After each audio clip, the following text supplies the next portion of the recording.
Hi, bit of a walk and talk today, something different.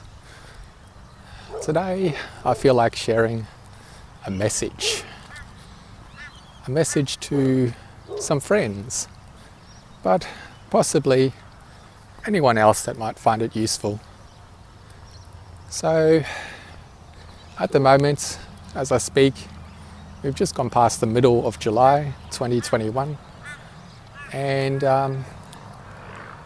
there's a lot of tension, I guess, in the air with what I would call the true people, friends of mine, people who I feel like I was destined to meet. It's like it was destiny for us to run into each other and become friends. People I've stayed in touch with over the years, different people. The people who always, I don't know, I just felt more of a connection to them somehow. And then other friends that I didn't care so much about. It's funny, over time, the ones that I paid more attention to, or I felt somehow more like they were more interesting people, or more, I don't know, just friends I wanted to keep up with more so than others. Those are the people, as it turned out, years later, what I would call the true people, the people who they question things, they think about things, they have a heart, they have a spirit or soul or something, there's something to them that's, and then all the other people just, they're the ones that are just signing up for what's being offered to them, what's put on the table in front of them. And those other people, I don't fight with them. If they want to do certain things a certain way, live a certain life, I may not agree with it at all, and it may be against my own sort of state of being. I may disagree with all the things, and there may be certain things that they want to do that in my whole life I didn't want to do, and I still don't want to do. But I don't know. I've never been an argumentative person. I never really liked to stand up and fight and be the one to fight, be the one to argue. My auntie, she gets on Facebook and she stands up and tells everyone about what's going on and why you should not listen to the media and why you should look at this and look at that. And she makes lots of good points, and she's a fighter. She's standing up for humanity and doing what she feels is right.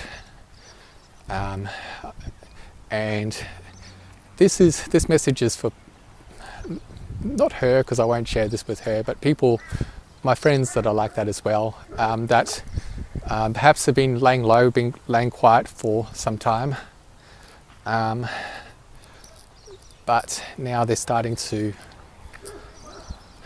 more than a year and a half into this, they are starting to make noises, starting to make themselves heard, and they're not willing to be pushed around too much more. Their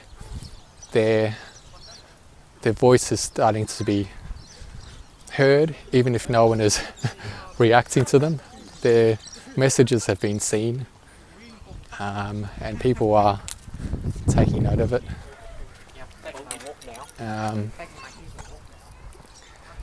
So what do I want to say? What I want to say is that imagine, close your eyes if you wish, or not. Imagine that your life, you've been in an ocean. You've just been swimming in the ocean and you've come up against things, and there've been nice quiet times. You've just been laying there in the ocean, everything's fine, and you're catching fish, and then, and then one day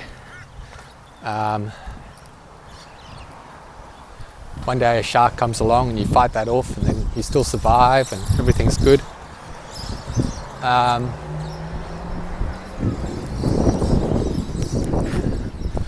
And then, you know, a turtle comes along and that's your friend and you make it your pet, and so you've just been in the ocean your whole life, sort of thing. And then you ride a few waves here and there, but now all of a sudden there's this massive tsunami, like giant tidal wave that's coming along, and we could just see it coming, and like it's been taking out all the people in some countries. They've been all riding that wave in advance, and now we're starting to ride that wave. And you know, some people are out early, they're riding it, getting really into the action. Some people, you know, are a bit late to the party. But there is this giant tidal wave coming, and it feels like it's going to, it feels like it's just going to destroy everything almost. And so there's been a lot of confusion around the place everywhere. You know, all the people who don't know anything, the dummies, will, you know, nothing against them, that's just how they are. They haven't got much experience, even though they may seem like really smart people, or really intelligent. They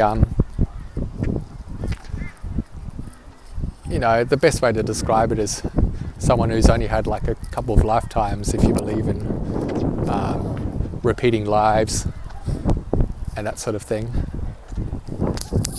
Whereas it feels like us, the true people, are people who've done this hundreds of times. And what I'm trying to say is that, you know, it feels like we've been here before. We know what to do. We've seen a tidal wave. We know what to expect.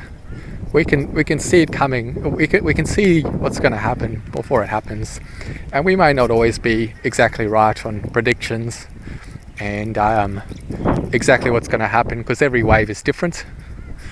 You know, nothing's always exactly the same. You always have little variations, but in general, we know what the shape of a wave is, the kind of effects it's going to have.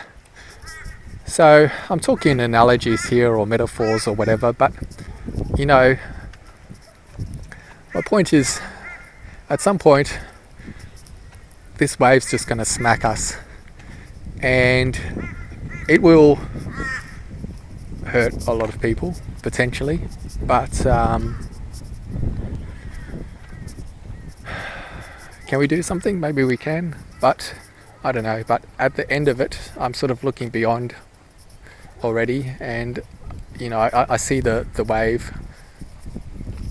I see after the wave has passed, and it becomes calmer. You know, there's always maybe one big massive wave, maybe another couple of aftershocks, if you use an earthquake analogy. But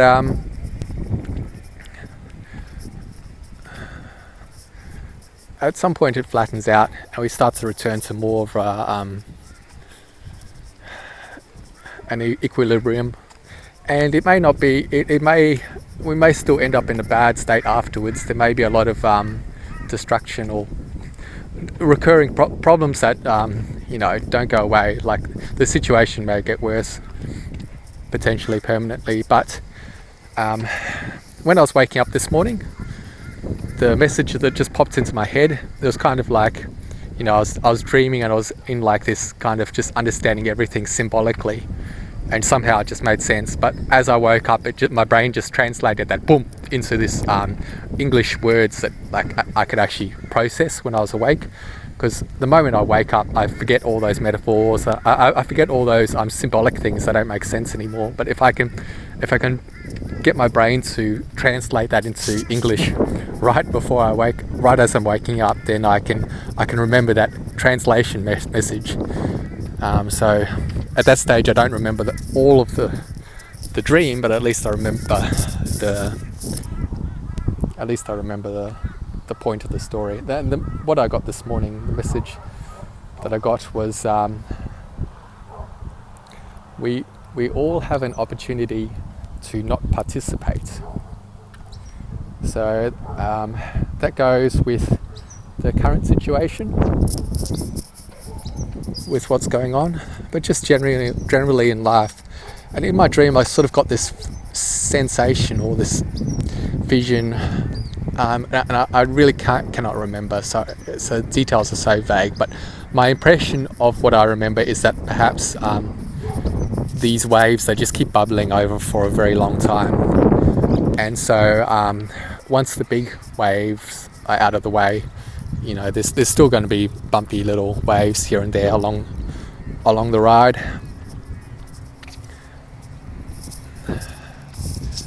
Why can't I just say things quickly and succinctly? I don't know. I wanted to make a short, sharp message for everyone, but somehow I'm not good at that. I have to talk in long, rambly ways. But the message I want to share is that at the end of the day,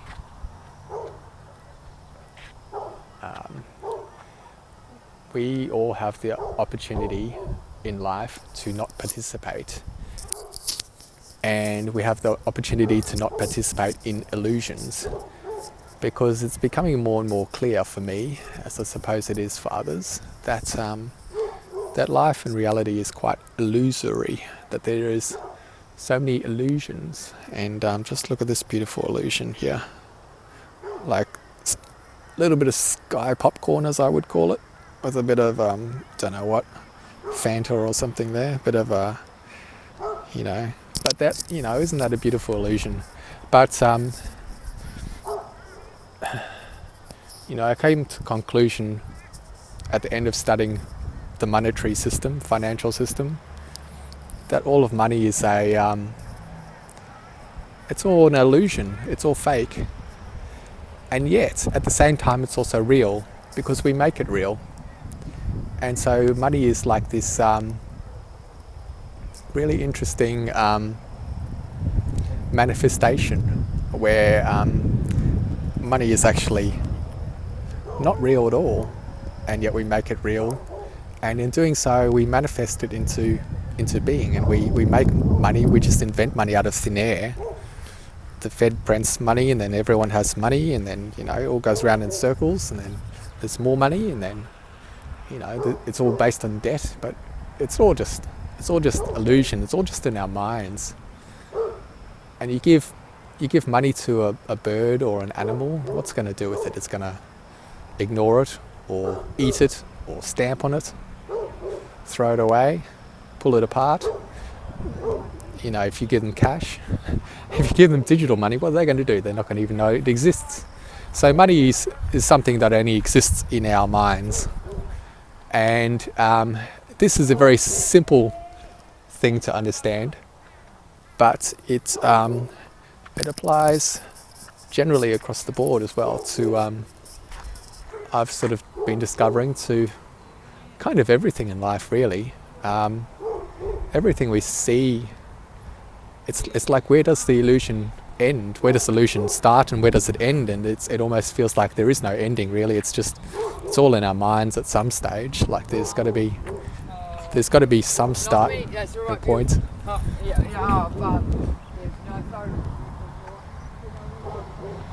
not quite sure what message that person had to share. Didn't quite understand, but they've been taking something.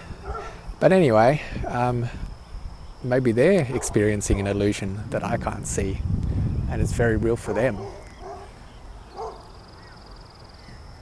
You know, so how can I say that what's going on in their mind is not completely different from my reality, and yet we're sharing this reality, and yet, you know, that lady that just walked past, her idea of reality may be very real to her.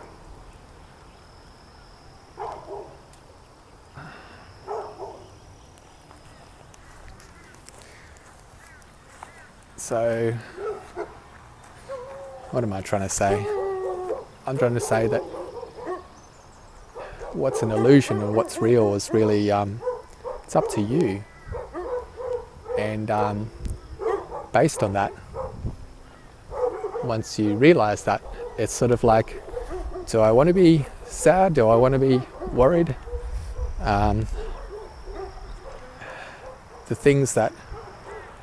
What are the things that hurt me personally? It's, when I follow my heart and then I want to do something and then it leads to me trying to help other people, and then other people have problems and I'm trying to solve their problems, and their problems become my problems, and then I get dragged down into their issues, and then I'm not as happy, and but if I didn't participate in that, then I wouldn't have those problems, and I'd drift back to my natural happiness. But then I'd be bored, so then I'd be unhappy. But one of my friends said today that she'd love to pursue a particular thing in life. If she could pursue it, she'll be so happy. And I just said, follow your dreams. Like, if you have a dream, what's stopping you from doing it? And she shared a video where she shared a couple of videos that I watched today, and in one of them they've got all these high income earning people in Europe and America and stuff, and they're talking about all these conspiracies and things, but they're like, oh, we don't know if we're going to get fired from our job tomorrow because of these things that we're discussing here on this video. And they're very nervous and like, what if I get fired? Oh no. But they're speaking their truth because that's what they want to do, and that's what they feels right for them. So why not? If you have a dream, if you have something you want to do, what is stopping you from doing it? Like, really think about what is stopping you from pursuing that dream.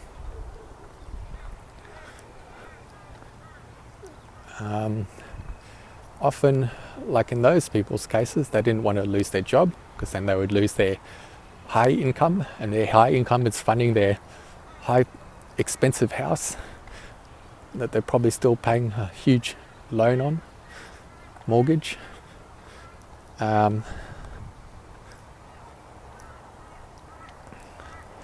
And lots of people have families, they have children, they have to look after them. But do you really want to live in a world where you raise children into a world that maybe you don't like, and in your continuing to work as you are or do what you're doing every day, you may be contributing to that world that you don't necessarily want your kids to go through? Whereas if you were pursuing your dream, and if everyone was pursuing their dreams, then perhaps we wouldn't have to worry about that, because everyone would be doing something awesome, and the world might get better and might become a better place for everybody. So my message is not very clear and succinct, I know, but yeah. Hi, look how calm and peaceful this scene is.